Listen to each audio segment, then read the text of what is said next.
Ladies and gentlemen, the following contest is a short match challenge scheduled for one fall with a 2-minute time limit. Introducing first, he hails from Pickering, Canada, Chris Van Vliet. Chris Van Vliet. Oh, I didn't want to interrupt the chant of the fans there. Chris Van Vliet has been doing very well in the short match challenge. An upset victory over Gunther and a great win in the previous match against Buff Bagwell. Very exciting match if you've never seen it. The rules are very simple, very short, 2-minute time limit, no exit in the ring, no rope breaks. And this is not going to be a slow-paced wrestling match. The only way to win is to go full throttle, throw everything you've got at your opponent except the kitchen sink and hope it's enough to get the victory. The question is, can Van Vliet's opponent tonight do the business inside of the ring? And now, ladies and gentlemen, his opponent, hailing from Bikini Bottom, Spongebob Squarepants. Well, I'm not an expert on the complete history of the CIW channel, but it's a bold claim. I'm going to make it. I believe Spongebob Squarepants, the first ever sponge to compete in a wrestling match. I could be wrong on that. Please correct me in the comments if I've got that wrong, but got to be the case. Spongebob Squarepants hoping to beat Chris Van Vliet here, a man that's been on quite the roll in these short matches. He seems to have the right idea, he seems to have the right tactics, he's beat some great people. The question is, can he defeat Spongebob Squarepants? Two men were locking up there, Chris Van Vliet coming out on top, actually the larger man in this match, very rare for that man. Chris Van Vliet normally finds himself the smaller man in the ring, but look at Spongebob retaliating now with a choke, just choking Chris Van Vliet, and his voice is important, being a podcast host. He may have to have a couple of weeks off after that as Spongebob smashes his face right into the knee. Just getting word in my earpiece that Chris Van Vliet has changed his name. He's now changed it to Chris Overheat. That may be because Spongebob's body was pressed on him there, the extra body heat, causing Chris Overheat to overheat. Couldn't get the cover on that occasion. Nonetheless, the match goes on here. Again, very short time limit, very little time to put your opponent away. You can't hold back, you can't strategize, you can't be cautious. And Spongebob with the right idea here, going for the lateral press, but this time Overheat getting out of it quickly. And I'm just getting word in my earpiece, he's changed his name. He'll no longer be known as Chris Overheat as he slams Spongebob off the top. He'll now be known as Chris Funky Beat. He does come out to a funky beat. Maybe he's noticed and now perched on the top rope. Is he going to go for the big crossbody? He's won so many matches with no. Tries it, but Spongebob getting out of the way and now taking the knees out from the Canadian podcast host. Spongebob now going for a big move. As Van Vliet gets to his feet, gets out of the way. I called him Van Vliet, his name's Funky Beat, and he's just changed his name again. I'm getting word in my earpiece, he's changed his name. He'll now be known as Kiss Some Teeth. And he's just changed it again. I've got another word in my earpiece. He's changed it straight back to Chris Van Vliet. And now the big crossbody, the shoulders down. And Van Vliet has done it again in the short match challenge. What a win for that man. Ladies and gentlemen, here is your winner, Chris Van Vliet. A great win for Chris Van Vliet. And before we continue with CIW action, a quick word from the Commissioner of PGW. Here he is now. Well, ladies and gentlemen, just before we return to CIW action, I have got a big announcement now. Many people may think it's that we're announcing our big show coming up on May the 1st, PGW Battlezone. It is worth tuning in for that, but actually there's something else I've decided to talk about today. There's something else I need to announce, and it's something to do with the partnership between this channel and PGW. Well, as you know, this partnership's been going on for quite a few weeks now, and we entered this partnership in good faith with one goal in mind, and that was to help CIW out. We wanted to use our huge audience that continues to grow every day to help out a channel that isn't doing as well as we are. Now, the agreements to this deal were pretty simple. And very generous in my opinion. The conditions were that we would do all of the work. We'd provide exclusive matches that normally get thousands of views, a lot more than any videos get on this channel, and we would give them to CIW to hopefully boost their viewership. Now, what a deal that is. Any idiot would take that deal and be happy with it. There was only one condition to this deal. There was only one thing I asked for in return, and that was that when our match appears on the CIW channel, Don't put us opening match. Don't put us mid-card. Put us on the main event. Make us the headline attraction. Put our match as the thumbnail of the video. It'll bring in more viewers. It'll get more people to your channel. And everybody will be happy. And it's a simple instruction, isn't it? Whatever you want, just make sure we main event. Simple.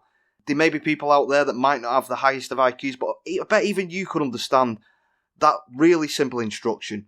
Well, unfortunately, somebody at CIW doesn't seem to understand this simple instruction, because that promise was kept once. It was kept for the first week we were on here, and ever since then, we've been on here 3 times, the promise has not been kept, and in fact, we've got further and further away from what was promised.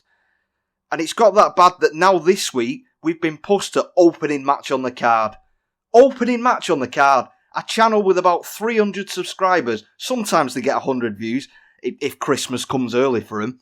Meanwhile, we're over here. We've got several thousand subscribers. We're getting millions of views on our videos. And they think that we should be opening the show.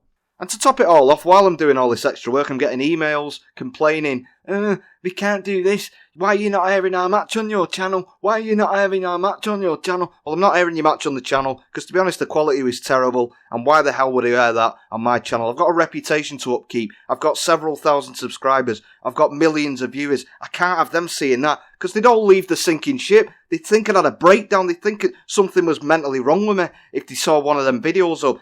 I tried getting you to improve it politely, but that didn't work. I've been polite, I've been diplomatic, but every effort I've made has failed. You just, whatever I offer, whatever help we give you, you just don't seem to want it, and you just don't seem interested in this partnership. We've put the work in, we've put the hours in, we're genuinely interested in trying to give your channel a boost. For some reason, you don't seem interested in it.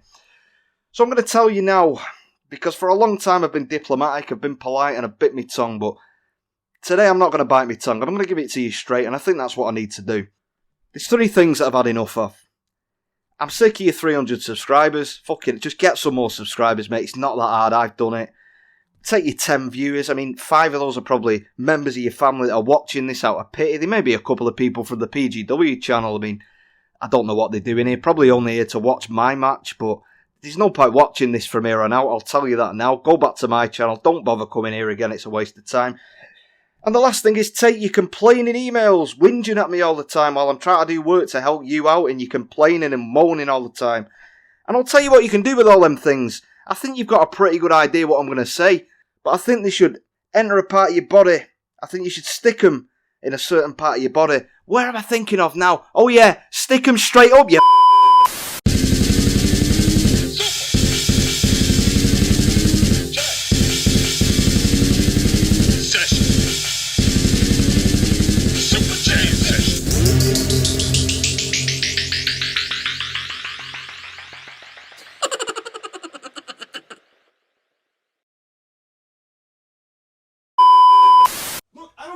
YCSC's at. You get him here, you get a limo, you get him here. Tell Rasad I'll pay for it. Everybody in here, get him to the building now. Ladies and gentlemen, I am incredibly embarrassed, and I apologize profusely for that unbelievable act of unprofessionalism executed by the now too big for his britches, apparently, Past Gen Gaming. God, I don't even know what to say. Ladies and gentlemen, we have to move on, and welcome to Saturday Night Hype. I am the Sentinel, here to bring you the best wrestling found on the internet today, bar none, non-discussion. Here come the Paradox Brothers, here to have a match, a #1 Contenders tag match against the team of the SPD Rangers. As these two teams have both had some pretty significant wins coming up into this matchup, as this Saturday Night Hype, we're gonna have a big main event, Freddy Krueger versus Dante, in direct response to what happened to Maximilian Pegasus' Battle City in the main event that night last week, where Dante beat Freddy Krueger to advance in the Millennium Championship Tournament, and Freddy Krueger demanded Michael Corleone put him in this match. The council agreed unanimously, and so that will main event tonight. And here comes the SPD Rangers, as the SPD Rangers had a great win over the Keanu Connection, beating them definitively as a tag team at Equinox back in March, our March special, as this team has had momentum on its side from humble beginnings. It has been nearly 10 years since they have had an opportunity like this, where they could challenge for. They have never not been number one contenders for a very long time, since the original run of Colonial Impact Wrestling, and that is saying something. But this iteration of the Rangers, the Red Ranger Jack Landers, who since arriving in March of last year has been exactly the injection of leadership and structure that the SPD Rangers have sorely needed. And now these two have an opportunity to take on the Angry Luigis on our Massacre 3-day show, May 22nd, 23rd, and 24th. I have gotten confirmation. Actually, we have just finished scheduling for the structure of the show, and we know that this show match will take place on day 2. That's Saturday, May 23rd. Here we go, but who will win to face the Angry Luigis on that night? Will it be the Paradox Brothers? Will it be the SPD Rangers? It is going to be an incredible series of shows, but an incredible match to start, and everybody already outside of the ring, and clearly no love lost to start, and right into the ring post goes Skylar. As the Paradox Brothers made their debut back at the Battalion Brawl, where they came in as in the 10-man every man for himself matchup. Their first appearance was answering an open challenge the Rangers had back in November of last year, covered by Dox, and not even a 1 count as the Red Ranger breaks it up. As Dox and Para actually beat the Rangers, although it was the Blue and the Green Ranger at that time. The other Ranger, the Bridge, who has been in a series, he went in a battle royal, like number one contenders battle royal, came up a little bit short. But the SPD Rangers, the momentum has been on their side for a while now, having won the Soul Calibur Gauntlet last year that ultimately forced the dissolution of Cold Rain and Souls. And now Dox and the Red Ranger going at it. Nice backbreaker there from Dox. Back into the ring. It is Skylar and Dox who are the legal men, even though there's been no structure to start this opening match. It has been nothing but brawls between these two teams, as I'm sure the other Rangers have not forgotten Para and Dox answering that open challenge. That was when Maximilian Pegasus was not on the leadership team, and he had just brought in that tag team of his own free will, thinking that he could just run everything. And now that he's on the leadership team, again, I didn't agree with it at the time. I still really don't agree with the methods that he did, but I am happy with what he has brought to the table since. He's been a valued voice in our leadership team, and I am grateful for that. Para tagged in, cover, not even a 1 count, because Dox has been in the conversation with John Goodman. Nice standing moonsault from Para. And so far they have tried to isolate Skylar as best as they can. And I'm sure that to some degree Paradox both believe that Skylar is the weaker link of the two, and I would say that there is some validity to that, considering that the Red Ranger is really the only thing that has started the Rangers winning, with the exception of when they fought each other, because then somebody had to win. Although that was a wild mixed tag team matchup that took place at the WrestleBration, I believe 10, between those two teams. But how much things have changed for the Rangers. And both Paradox get into the ring. Paradox both have a series of Shadow Ghoul strikes, as well as that armbar, that Fujiwara armbar they call the Gate Guardian armbar. And a nice over the top suplex there by the Red Ranger. Referee John Goodman trying to keep as many rules as humanly adherable to, as both of these teams are working on achieving their ultimate goal, which is tag team championships held by the Angry Luigis. Carousel pin, one and only one, as the Red Ranger is able to break it up.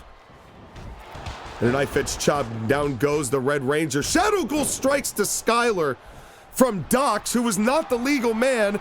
And now that big shout, that Dungeon Worm shout, and now a knee to the gut, a kitchen sink if you wheel.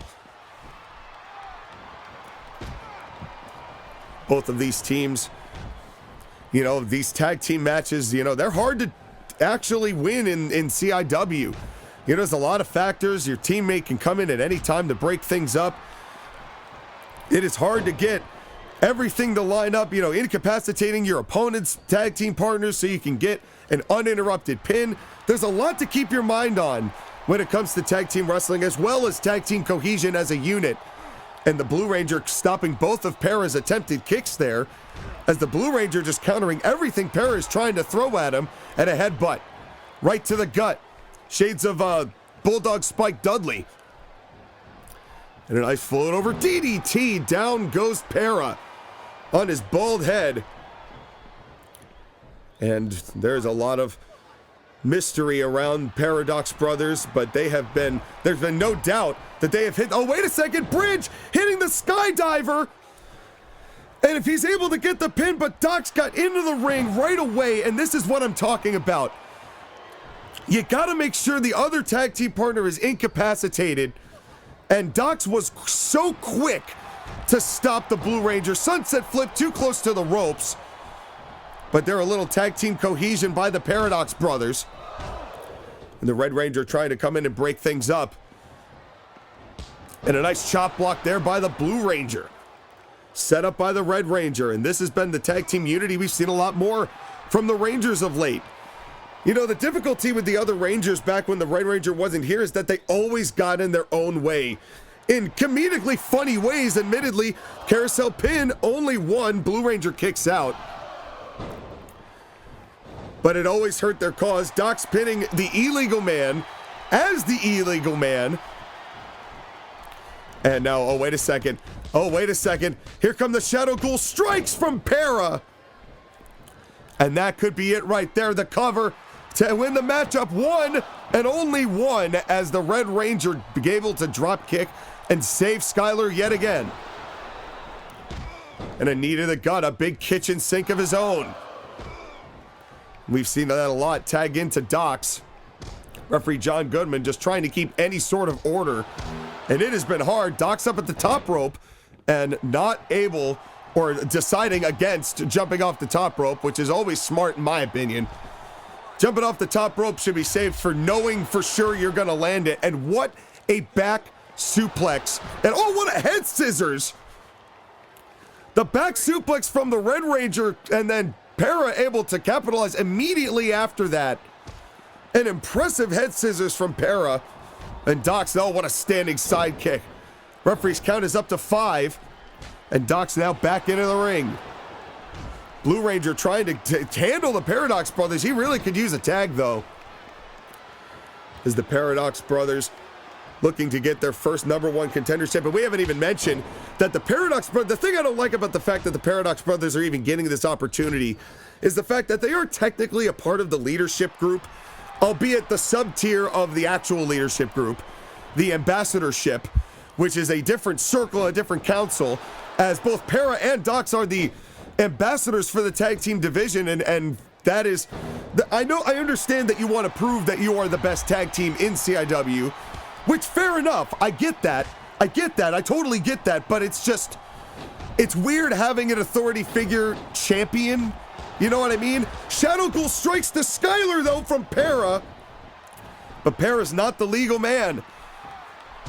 Oh god, and now throwing down the Red Ranger, and this is what I'm talking about with Docs and Paradox, at least to their credit, they are trying to incapacitate the Red Ranger. Oh, and a low blow.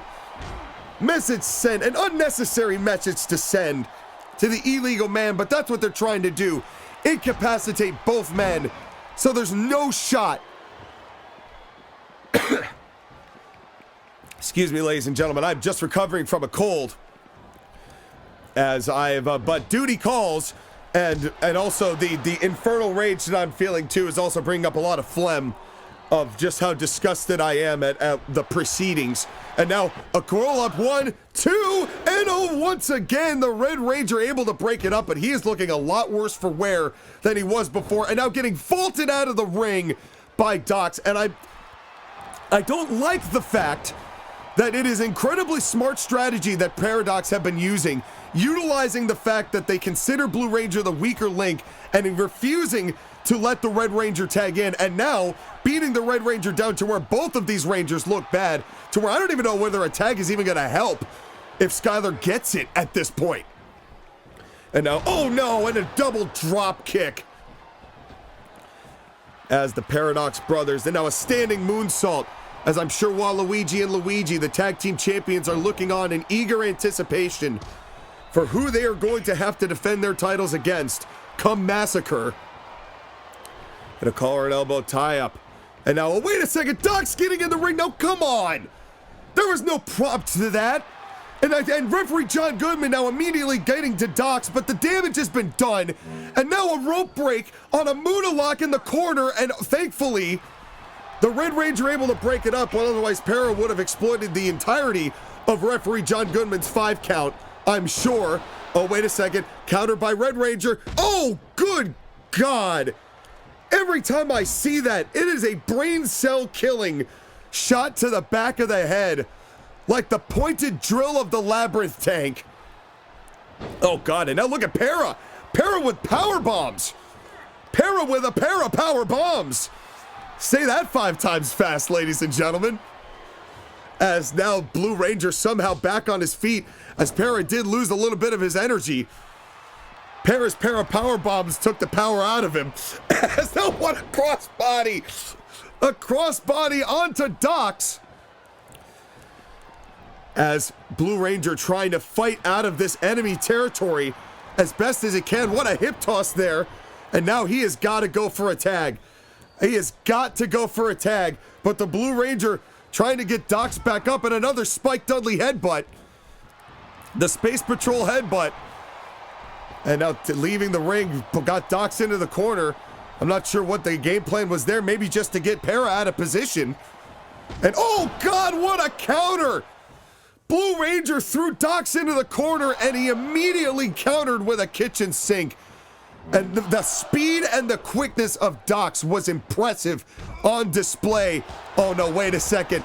Shadow Ghoul strikes to the Red Ranger. Down goes Jack Landers. And he is out. Jack Landers is out, man. And the Blue Ranger leaving the ring, which is smart because this is probably the most exposed that the Power Rangers have been. As Blue Ranger, look at this. It's 1-on-2 now. Oh, come on. And the Shadow Ghoul strikes from Para onto the Blue Ranger. Covered from Dox. That's it. 1, 2, 3. No way.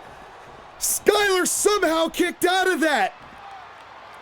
How in the hell did Skylar kick out of the Shadow Ghoul strikes after everything he has taken? The Rangers' chances live on against all odds. And an armbar, oh no, but it might not be after another set of Shadow Ghoul strikes. But the Red Ranger's up. The Red Ranger's up, but what kind of condition is he in? Dragging him into the neutral and enemy corner. 1, 2, and the Red Ranger saves it. Somehow the Rangers still have a shot. And the Red Ranger, oh God, slingshot into the ring ropes. As the Red Ranger's trying to salvage this, the Blue Ranger, his head has got to be killing him. Oh, and a low blow. A little bit, oh, God damn. A standing sidekick. And oh, now just tried to stomp on him. And not able to do it. Blue Ranger getting up. And what a knee! A top rope knee. That was nuts. And oh, not this again. A kick to the back of the head. Just end it. He's got to have so much brain damage. Standing moonsault. Somehow the Red Ranger is back on the corner. The #1 contendership on the line for the Angry Luigis. As the Paradox Brothers, they have wholly strategized a near perfect strategy against the SPD Rangers, and yet the SPD Rangers' tenacity, their resilience is through the roof. And you gotta respect, oh, not another set of Shadow Ghoul strikes to the Red Ranger. As the Blue Ranger's down, I'm not even sure what Para did to him, but it almost feels like anything could be it for the Blue Ranger at this point. Standing moonsault again. God, what shape is he in?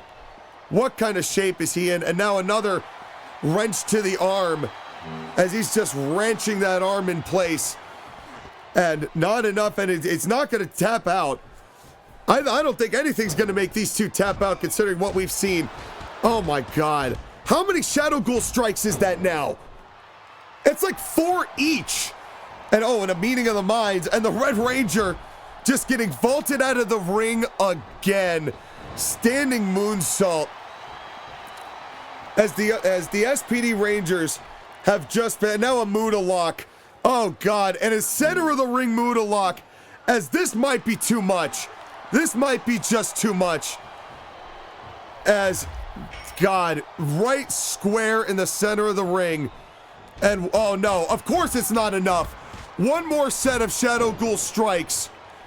And the Red Ranger, how? How? Skyler! How are you just weathering that? Back elbow!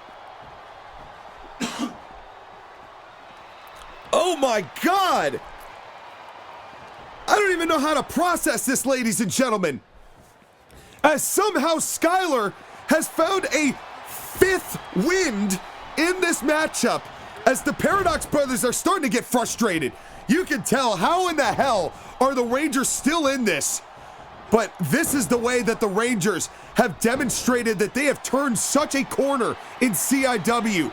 This is why they fully believe they can win the CIW Tag Team Championships if given their shot. But can they beat the Paradox brothers here tonight, who have had a near flawless strategy, and yet the Rangers somehow have found a way to stay in this? DDT from Skyler. Oh, wait a second. Skyler! Red Ranger's in! Jack Landers is in! And I'm not sure that Dox knows it, as the Red Ranger is in the ring for the first time in this matchup. And oh, what a shot to the gut there. Red Ranger and Dox, the legal men, parry in the middle of the ring with the Blue Ranger. And oh, wait a minute. Oh no. Shadow Ghoul strikes. And God, they are so quick. They are so unbelievably quick. 1, 2, 3. Oh, that is heartbreaking. That is absolutely heartbreaking. No. After all of that, the Blue Ranger gets to tag into the Red Ranger, and one misstep and a set of Shadow Ghoul strikes, and the Paradox brothers are your #1 contenders.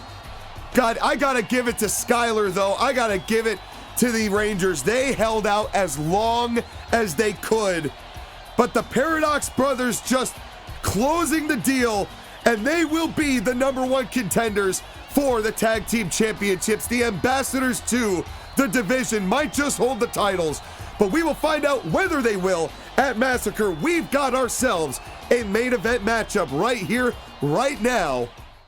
Freddy Krueger versus Dante. Now, this feud is unique, and that is the first time that a feud is coming out of a matchup that took place on an episode of our other brand, Battle City, because last week in the Millennium Championship Fatal 4-Way quarterfinal main event, Dante beat Freddy Krueger after 2-6-6-6 and a couple of other pieces of trollery in typical Dante fashion.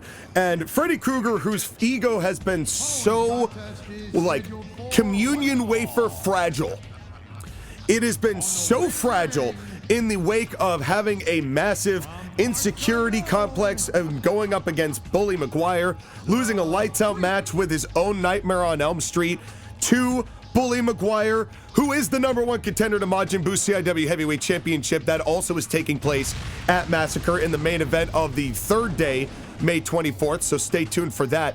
But Freddy Krueger, getting pinned in that Fatal 4-Way, demanded that he was, for some reason, unjustly accused or unjustly pinned, or I'm not even sure what his line of argument was, because not only has his ego been so fragile, but his grasp of the English language has been deteriorating. The more clocks he's been smashing on his head, the less comprehensible the dialogue has become.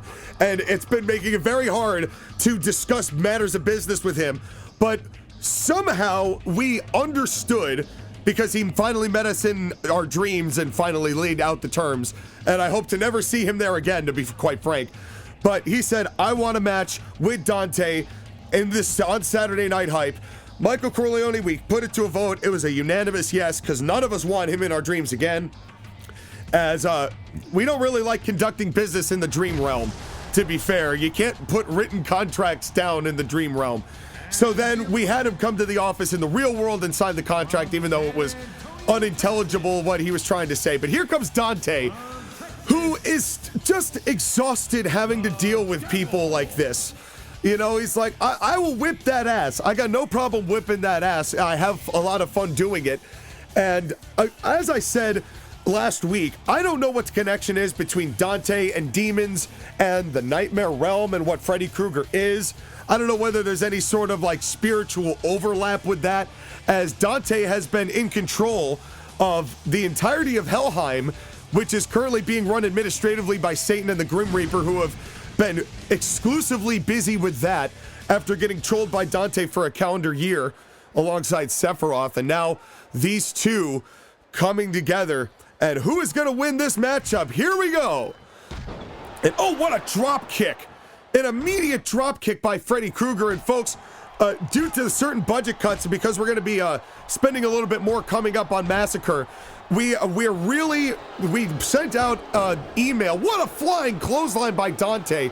We sent out an email to the back through Abizzle, who is our counselor of talent relations. So I really hope that email got sent, because I know he's been preoccupied with a lot lately. That we have banned table spots, like announced table spots, particularly on my table, because as with episodes before, we've had to condense a lot of the camera sensitive equipment is now underneath the table.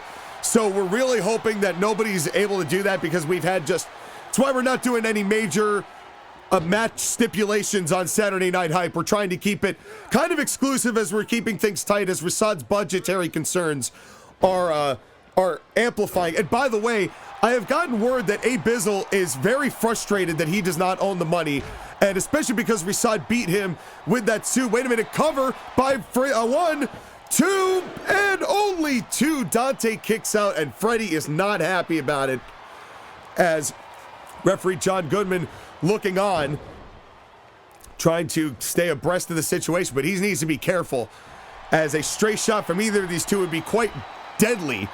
And folks, the only way to make sure that John Goodman's medical bills are paid, especially in the era of Rasad's budget, is to like, is to share, is to subscribe, is to hit that bell button, subscribe, and switch that bell button to all, so every time we post, you know to hashtag save a referee today.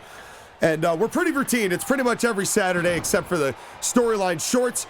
And a jump off the top rope did not connect, but went for a cover anyway. 1, 2, and only 2, as Freddy kicks out, probably maximizing the amount of time that he gets to rest and recuperate. So we might see Abizzle and Rasad might end up having a confrontation at that same Massacre show. We've got a lot of matchups that we've got in the works, and we're trying to sign in for that major 3 days, and a double drop kick. As we already know, the Exceeds Championship, Ken Masters is going to defend against Majin King. As we do know that, we also know that we have signed the rematch between Yuna, who is the new women's champion. The 3-time champion is going to go up against the former champion, Lara Croft. And but there is going to be a stipulation that we have yet to determine. And so stay tuned for all the information heading up to that. That's all going to be revealed in the next several weeks, as well as episodes of Battle City as we get the finals, as Dante is going to be in that on May 9th on the show right before Drummer's Call. There is a triple threat semifinals. He's going to be in for the Millennium Championship, as that's why this match is started. And now Freddy just yelling from the top rope and whisper in the night, I think is what he calls that.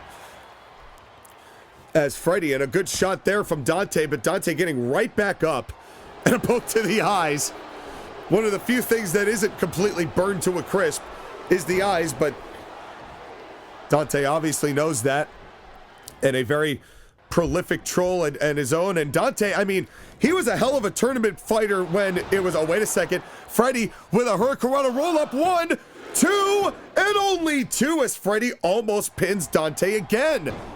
And I gotta give Freddy credit. He is trying to go for the cover, maybe a little bit faster than he should be, but he is trying to go for the cover and beat his reputation of not being able to close. But Freddy, oh, wait a second, Nightmare on Elm Street, and that has gotta be it.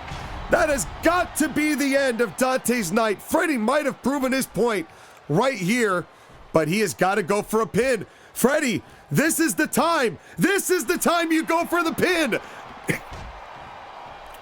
He did the counter roll up, and that was great. And then he hits his finish and doesn't go for it. How many times do we have to teach you this lesson, old man? As I don't care if Freddy Krueger loves the young people. I want him to love the clinching victories. And then he takes it out on other people. Oh, wait, take care. Watch out, John. Oh, no! As Dante getting a little arrogant or flamboyant with his chicks there and wasn't watching where John was. John Goodman now outside of the ring. And now a low blow by Freddy Krueger. Oh, wait a second. Freddy, come on. John Goodman's incapacitated. And thankfully, a neckbreaker count. Oh, wait a second. Dante going, oh, you're going to use an illegal weapon on me, cocksucker? Not today. Not today. As Dante using the barbed wire on Freddy, who tried to bring it into the ring. As John Goodman back to his feet. As Freddy Krueger just trying to get back into this matchup after getting an entire plan backfiring.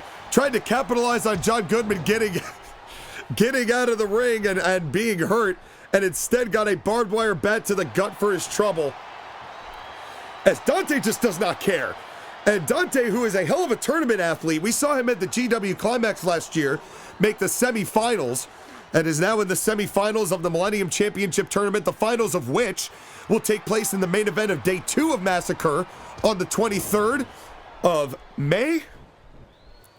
As all of this building up to that, we have one more episode of Saturday Night Hype in 2 weeks. We've got 2 more Battle Cities, and then Massacre Drummer's Call, of course, the pre-show, and then the big 3-day weekend itself, and a chinlock from Freddy Krueger, who is going to be feeling a little bit more desperation than he was before, especially considering that Dante completely turned and foiled the plan of Freddy, and now you see it. The frustrations manifesting, these shots to the right, with the right hand, and it's a good thing that he's using the right hand instead of the clawed left to deliver those punches. Oh, wait a second. What is Dante doing? Choke slam to the outside. And down goes Freddy. And is somehow back on his feet after getting choke slammed. I'm kind of impressed with that. Oh, and a high angle back suplex.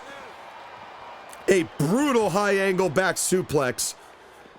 As now Dante slamming the skull of Freddy Krueger. As Dante doesn't care, and he's kind of pissed off that he even has to compete again, considering that he's got a tournament to do and a tournament to match up to concentrate on.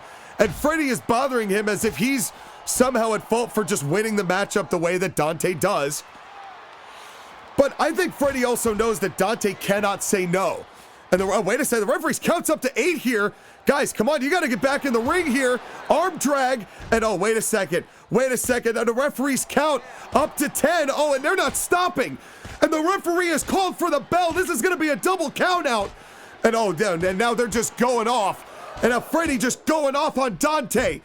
This match has completely deteriorated. It's been thrown out by referee John Goodman, who I'm hoping has gotten the hell out of here.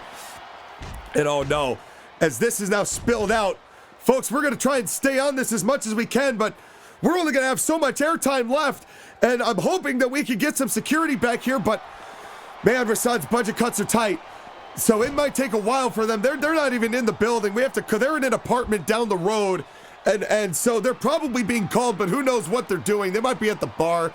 They might be, hey, Freddy, come on. Man, I really hope Abizzle sent that email. I mean, it's not that table that's the problem. But now, using the wire and choking Dante out. Freddy has lost it here.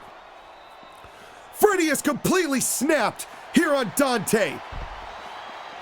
As this is just, and this has gone too far. The referee has thrown the match out. Folks, this match ended in a double count out if you're just tuning in. But and I thought what happened at the start of the show was a sickening display. But God, this is what a devastating brawl. And oh, thankfully, I just got a text that Pegasus has arrived in the building. And that makes I think that means all 6 of us are here. So we're gonna have a quick little emergency council meeting. Oh no! The barbed wire bat! I forgot about the barbed wire bat! As Freddy Krueger is now just throwing it into the skull of Dante. And finally using it after all. And thankfully that table was not broken, because honestly, that's where all the snacks are. And I don't want all those destroyed. And a Nightmare on Elm Street on the blacktop right in front of me here. As, folks, we've only got so much time left, but somebody's got to come in here and separate that. Freddy, did you get the email? You can't do this, man. You can't do this. That's gonna cost us. There's very sensitive technology underneath this table. There's gonna be for several weeks. Dante, please tell me Abizzle sent that fucking email. Come on, oh no, choke slam. God